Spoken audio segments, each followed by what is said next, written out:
Hello, Algebra 2. Hope you guys are having a fantastic day. So, 3.6 is about the fundamental theorem of algebra, and I capitalized the word fun in fundamental algebra because it is the most fun thing in algebra ever. Anyways, so we're going to learn what that is. And then there's like a corollary, namely like an PS kind of at the bottom of the theorem that gives us even more information. And looking at how to identify all the roots of a polynomial equation, which we've already kind of talked about. So hopefully some of this should be review. Okay, so number one, quick review. Following statements are equivalent. So keep in mind that each one of these things are true, but they all actually mean the same thing. So like if you have one, then you have the other. If one is true, then the other one's true. So for example, number one, a real number r is a root of the polynomial equation p of x equals 0. Right? So that basically means if you start with a function p of x equals x to the 5th minus 3x squared, blah, blah, blah, and you set that equal to 0, then you get all of the roots and all the zeros of the equation, right? A real number that satisfies that is a root. Okay, p of r equals 0. That means if you plug that number into the function p of x, you should get 0, right? Which is also because that gives you the remainder when you divide p of x by x minus r, right? All this stuff is related. R is an x-intercept on the graph, okay? Keep in mind, real number, x-intercept, okay? If R is imaginary, not the same thing. But a real root and an x-intercept are the same, right? You will see the same. Okay. Let's see. X minus r is a factor of p of x, right? Also, when you divide p of x by x minus r, the remainder is 0, right? Because it divides in evenly because it's a factor. Okay, and then r is also a 0 p of x. Okay, so hopefully you already knew these things. This is kind of like a summary just so you remember what all of them are. And depending on the information you have or the question that you're asked, you may use one, number 4, you might use the form number 4 instead of the form number 1 because it gives you more information or more appropriate information given the problem. Okay, so as far as the notes for today, you've got the fundamental theorem of algebra, which basically says that if you have a polynomial, degree has to be greater than or equal to 1, because if you have a polynomial of degree 0, then you don't actually have a polynomial, you just have a constant function which looks like this on a graph. Okay, anyways. So if you have a polynomial of degree n, which is greater than or equal to 1, it has to have at least one 0, where a 0 may be a complex number. So you may have imaginary zeros, you may have complex zeros, you may have real zeros, but you will always have at least one 0. More specifically, okay, that's the fundamental theorem of algebra. More specifically is the corollary that follows, okay, this guy here. It says that every polynomial function of degree n, which that's greater than or equal to 1, has exactly n zeros, right? So we kind of already talked about this in class, but just as a refresher, 5th degree polynomial has 5 zeros. 4th degree polynomial has 4 zeros. 3rd degree polynomial has 3 zeros. A 10th degree polynomial has 10 zeros. Okay? But that's including multiplicities. So you have a total of, right? It includes multiplicities, it includes imaginary zeros and real zeros. Okay? So keep that in mind. Cool. Alright, we've got 2 examples. First one says, write the simplest polynomial function with zeros for -1 and -1/2 in standard form. Okay, this shouldn't be too terrible because remember, if you know that 4 is a 0, right? If 4, is a 0, then x minus 4 is a factor, right? And so the same way, if -1 is a 0, then x minus -1 or x plus 1 is a factor, and same thing with -1/2. So I can actually write out all of the factors that I know about this polynomial. Okay, so you know 3 factors of this polynomial: x minus 4, x plus 1, and x plus 1/2, right? And because in the example it asks for the simplest polynomial, that means those are going to be the only factors, right? I mean, we could have, if there was a polynomial with other factors in addition to x minus 4, x plus 1, and x plus 1/2, like, this would still be a true statement, but we want the simplest one. Okay, we don't want to get fancy because there are infinite possibilities. And we're also not going to have an a value, right? Our a is just going to be 1 to keep things simple. So no vertical stretches. Okay, so then it asks for it in standard form. So you know that the function f of x is going to be a product of all of the factors, right?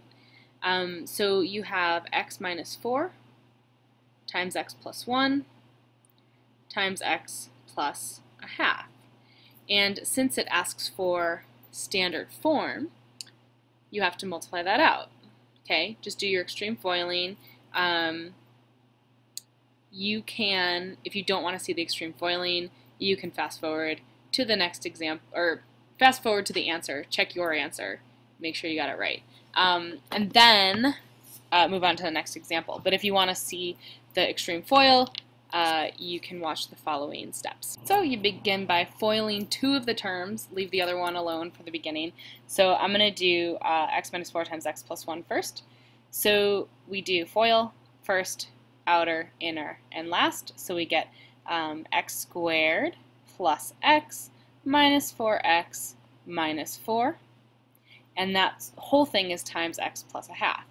Okay, so now simplify a little bit that first term, and I've got an x squared plus x minus 4x is minus 3x minus 4, and then we want to multiply that by x plus 1/2, and now we're extreme foiling this, so now we're going to do x squared times x, which is x cubed, and then we have x squared times 1/2, so plus 1/2 x squared. And then I'm going to take my minus 3x and multiply it by x. So I've got minus 3x squared, then minus 3x times 1/2. So I've got a minus 3/2 x. And then that last term, negative 4 times x is minus 4x. And then minus 4 times 1/2, so minus 2. And then simplify any like terms. I'm going to, boil over to the next example here. But so I've got x cubed plus, now I've got a 1/2 x squared and a minus 3x squared. So that's going to be plus a negative 2.5 x squared. So minus 2.5 x squared. Same as 5 over 2 x squared. Okay, and then my next term, I have a minus 3/2 x and a minus 4x. So you find a common denominator, 4x, that minus 4x turns into minus 8 over 11, or sorry, minus 8 over 2. I'm a step ahead of myself. And then minus 3 over 2 minus 8 over 2 is minus 11 over 2. X minus 2, and that is my polynomial. That polynomial has the zeros negative 1/2, 4, and negative 1. Alright, next example might take a little bit more work because I didn't give you any information about the zeros. So this says, it gives you a function in standard form, and it says find all the zeros and factor the polynomial. Now, we've done problems like this before, okay? And if you don't have a place to start, you typically have to go to the rational root theorem. Remember rational root. which says that if you take the factors of the constant over the factors of the leading coefficient in every single possible combination, those are all the rational zeros, right? The other thing that you need is the corollary from the fundamental theorem of algebra, which says, it tells you how many zeros you're looking for, okay? So you know when to stop. So this is an x to the fourth. This is a fourth degree polynomial, which means, because of the fundamental theorem of algebra, it means that we have 4 zeros. Okay, so once you find 4 zeros, then you're done, and you've factored completely, and you know all of the zeros. All right, so let's list out all of our possible combinations. So you need the factors of 20, and then you also need the factors of 1. Well, okay, that's easy, just 1. But factors of 20, you've got a lot there. So list those out. You've got 1 and 20, 2 and 10, 4 and 5. I think that's it. So all our possible rational roots are 1 over 1, 2 over 1, 4 over 1, 20 over 1, 10 over 1, 5 over 1. Okay, so basically positive and negative, 1, 2, 4, 5, 10, and 20. Okay, so now you want to use synthetic division, or that where you like plug in the root to see if it equals 0. So you can use either one of those. I prefer to do synthetic division in this case, especially because I'm trying to factor. So once I find a 0, that means I can divide it out, and then only factor what's left. So for me, I'm just going to start synthetically dividing. Now I look at the numbers and I see, like, you know, you might, it's nicer if you can graph it, you know, so that you know which ones to try. But for me, I can do a quick check for some of the easier ones, like positive 1, for example. And if I plug in 1 for x, f of 1, in my head I can do 1 plus 4 is 5, minus 1 is 4, plus 16 is 12, and then minus 20. That's not 0. So I would cross positive 1 off the list. Negative 1, if I plug that in, right, so you can kind of like eyeball it-ish too. Yeah, so a little trial and error here. So I'm going to let you try a couple, see if you can find them, and then we'll move on. Okay, so I realize this is going to take forever if we don't have a calculator. So let's use our calculator. So I'm going to, in y equals, I'm going to enter my function, f of x, and then I'm going to graph it, and let's see what happens. Okay, so we've got a couple zeros that are clear. So let's start with those. This one looks like negative 1, 2, 3, 4, 5. That looks like about negative 5. And this looks like positive 1. So let's try those first and see what happens.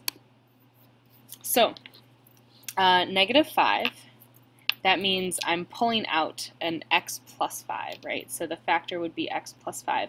Let's check that. If I pull that out, using synthetic division, I have a negative 5, and remember, inside goes the coefficients of the polynomial, so 1, 4, negative 1, 16, and negative 20, and, you know, alright, you know how to do this. 1, negative 5, negative 1, positive 5, 4, negative 20, negative 4, positive 20, and 0. So yes, that is a factor, which means that I can rewrite my polynomial f of x as a product of my quotient, my answer, and the factor that I pulled out. So f of x is x cubed minus x squared plus 4x minus 4 times x plus 5. Now, if you notice this, right, this cubic can be factored with grouping. So I'd recommend doing that instead of continuing to do synthetic division. Okay, it just depends on your preference, what you like to do, but I'm going to do it by grouping. So watch the following steps. So factoring by grouping, you end up getting x squared plus 4 times x minus 1 times x plus 5. Notice that your zeros then, here you get plus or minus 2i, you get positive 1 and negative 5. And you're done.